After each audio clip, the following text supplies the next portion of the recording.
Assalamualaikum warahmatullahi wabarakatuh, sahabat semuanya. Jumpa lagi di kabar dari Lembang. Dan kali ini nih, sahabat, kebetulan saya mau berbagi sedikit informasi tentang bagaimana cara memilih lahan atau membeli lahan di daerah Kota Lembang. Namun sebelum saya mulai bahas masalah bagaimana cara memilih atau membeli lahan di Kota Lembang, buat teman-teman semuanya yang belum subscribe, silahkan subscribe dulu channel ini. Yang sudah subscribe, terima kasih banyak. Dan jangan lupa silahkan bantu share bila dirasa konten ini bermanfaat buat teman-teman semuanya. Oke, dan lanjut kita akan bahas tentang bagaimana cara memilih dan membeli lahan di Kota Lembang.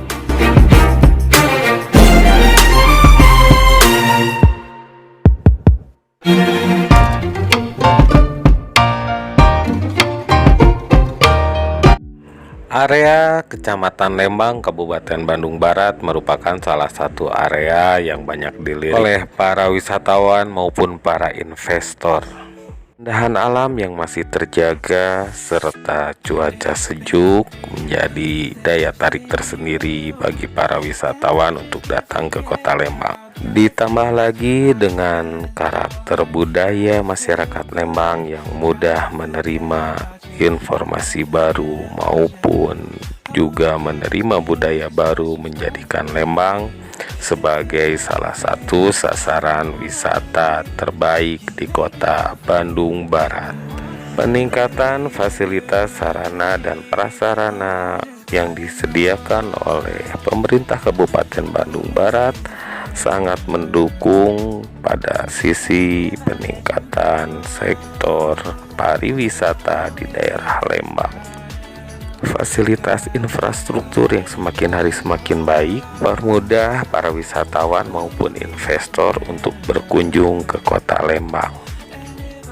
Hampir semua jenis pariwisata ada di Kota Lembang, dari mulai wisata alam, wisata budaya, maupun wisata modern. Sehingga berinvestasi dan memiliki lahan di Kota Lembang merupakan salah satu hal yang sangat menguntungkan.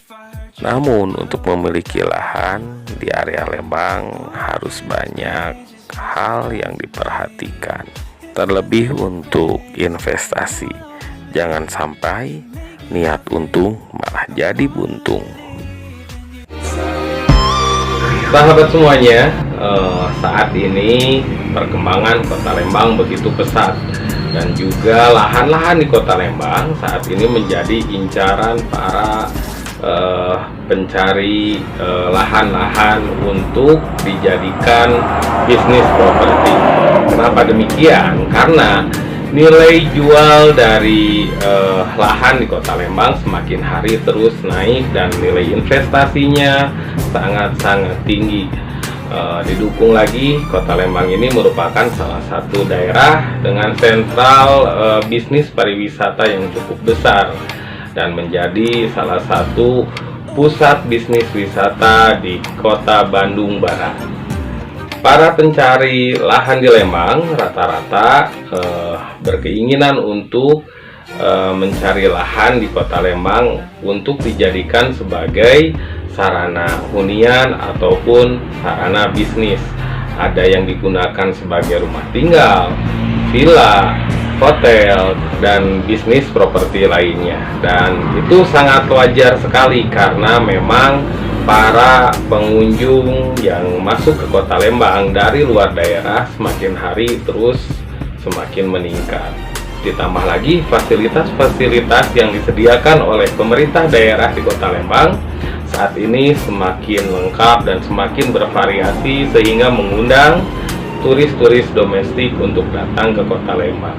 Namun nih, sahabat semuanya harus diingat bahwa mencari lahan ataupun tanah di Kota Lembang itu terbilang gampang-gampang susah.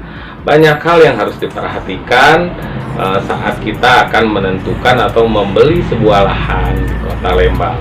Apa saja yang perlu diperhatikan? Dan berikut beberapa hal yang harus diperhatikan saat kita akan membeli lahan.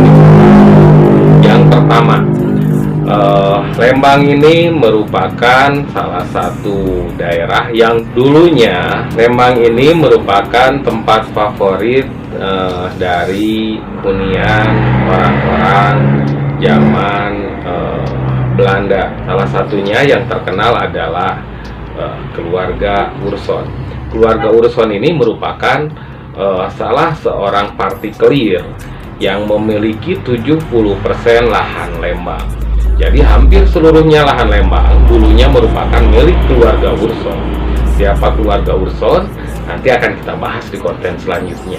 Namun secara garis besar, keluarga Urson ini sebetulnya merupakan pemilik sah dari 70% lahan di Lembang. Dan sekarang rata-rata nih sebagian besar lahan-lahannya itu sudah menjadi milik pribadi dan beberapa persen lagi menjadi lahan yang bersengketa. Itu yang harus diperhatikan. Dan kemudian memang keluarga Urson ini juga menghibahkan sebagian lahannya kepada pihak Observatorium Bosa. Jadi dulu Bosa sendiri lahannya itu merupakan lahan hibah dari keluarga Urson kepada pihak Bosa. Dan setelah keluarga Urson pulang ke negara asalnya yaitu Italia, banyak pihak yang mengaku sebagai pemilik lahan Urson selanjutnya. Padahal Urson sendiri membuat perusahaan yang bernama PT Baru Ajak yang sebetulnya masih ada sampai sekarang. Tapi keberadaan lahan Urson ini menjadi timpang tindih karena seiring waktu dan juga berdasarkan atas kebijakan tiap pergantian pemerintahan, kebijakan tentang pertanahan terus berganti, maka jangan kaget kalau di Lembang sendiri ada beberapa lahan yang surat kepemilikannya saling timpang tindih. Jadi yang pertama yang perlu diperhatikan adalah histori lahan yang mau kita beli.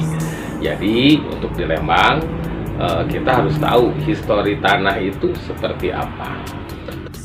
Dan khusus nih untuk ulasan keluarga Urson, hubungannya dengan pertanahan di Kota Lembang akan saya bahas di konten selanjutnya.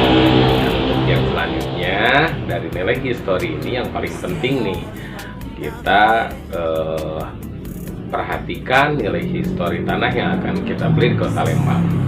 Jadi teman-teman jangan kaget kalau di Lembang banyak bangunan-bangunan sisa peninggalan zaman kolonial, karena memang di Lembang ini dulunya menjadi pusat dari kewadanaan waktu zaman kolonial. Dan selanjutnya nih, setelah kita mengetahui histori tanah, hal yang selanjutnya yang harus kita perhatikan apabila kita ingin memiliki lahan di Lembang adalah masalah surat kepemilikan. Setelah kita tahu histori tanah, maka yang perlu kita perhatikan adalah data atau dokumen dari kepemilikan lahan tersebut. Karena di Lembang sendiri nih untuk beberapa wilayah, jangan kaget kalau misalkan nanti teman-teman berminat untuk memiliki lahan di Lembang, ternyata banyak surat-surat yang memang bermasalah. Dan saya sendiri tidak bisa menyalahkan salah satu pihak karena memang hal ini sudah berjalan sekian lama, jadi sulit sebetulnya kalau untuk diurut dari awal. Beberapa lahan di Lembang memang memiliki surat ganda dan juga kepemilikan ganda. Jadi jangan kaget karena memang aturan dari pertanahan kita dulunya masih mengacu pada aturan pertanahan pada zaman Belanda. Jadi aturan agraria kita masih mengacu pada aturan agraria zaman Belanda. Dan yang selanjutnya nih, setelah kita tahu surat-surat atau data kepemilikan lahan atau dokumen kepemilikan lahan itu, yang perlu kita perhatikan adalah posisi lahan di Lembang. Seperti yang harus diketahui, beberapa area di Lembang dilarang untuk didirikan bangunan. Jadi untuk area-area tertentu di Lembang kita memang dilarang mendirikan satu bangunan, baik pribadi maupun komersil. Salah satunya yang seperti mungkin sebagian besar sahabat-sahabat di sini tahu, area Sesar Lembang. Area Sesar Lembang sebetulnya disarankan atau diutamakan agar tidak didirikan bangunan permanen karena memang nantinya beresiko. Jadi kalau teman-teman berminat untuk investasi jangka panjang dan kita malah memilih lahan tepat di Sesar Lembang, maka pilihan itu kurang tepat karena memang untuk bangunan permanen di area Sesar Lembang kan beresiko tinggi untuk nanti investasi jangka panjang. Dan selanjutnya memang di area Lembang juga ada daerah-daerah militer. Di dekat-dekat daerah militer sendiri, bangunan-bangunan yang akan dibangun harus menyesuaikan dengan aturan-aturan daerah setempat. Di Lembang ini ada area observatorium. Nah, di dekat area observatorium ini ada aturan khusus untuk bangunan, dari mulai pencahayaan dan tinggi bangunannya. Dan untuk hal-hal yang perlu diperhatikan lainnya nanti akan saya tuliskan detail di deskripsi. Nanti sahabat-sahabat bisa baca di deskripsi apa saja yang perlu diperhatikan saat kita akan menentukan atau membeli lahan di Kota Lembang. Baiklah sahabat semuanya, karena berhubung durasi ini, untuk detailnya nanti akan saya bahas juga di konten selanjutnya. Dan harapan saya nih, mudah-mudahan konten ini bisa bermanfaat buat sahabat semuanya, terutama buat sahabat-sahabat yang berasal dari luar kota dan berminat untuk membeli lahan di Kota Lembang atau berinvestasi di Kota Lembang. Sangat baik sekali berinvestasi properti, baik itu villa komersil, tempat wisata, dan lain-lain di Kota Lembang, karena akan banyak manfaat yang akan didapatkan oleh masyarakat Kota Lembang sendiri. Namun yang pasti banyak hal juga yang harus menjadi pertimbangan dan juga diperhatikan agar bisnis kita tidak mengganggu lingkungan dan juga tidak berdampak buruk kepada lingkungan. Dan untuk menghindari hal-hal yang tidak diinginkan saat kita akan membeli lahan atau mencari lahan di area Lembang, akan lebih baik bila sahabat semuanya, terutama buat yang berasal dari luar kota Bandung atau Kota Lembang, mencari bantuan dari pihak-pihak yang memang punya kompetensi di bidang properti untuk Kota Lembang. Bisa lewat agensi ataupun bisa lewat penghubung yang dapat Anda percaya. Oke, sahabat semuanya, jumpa lagi bersama saya di lain waktu dalam channel yang sama. Wabillahi taufiq wal hidayah. Wassalamualaikum warahmatullahi wabarakatuh.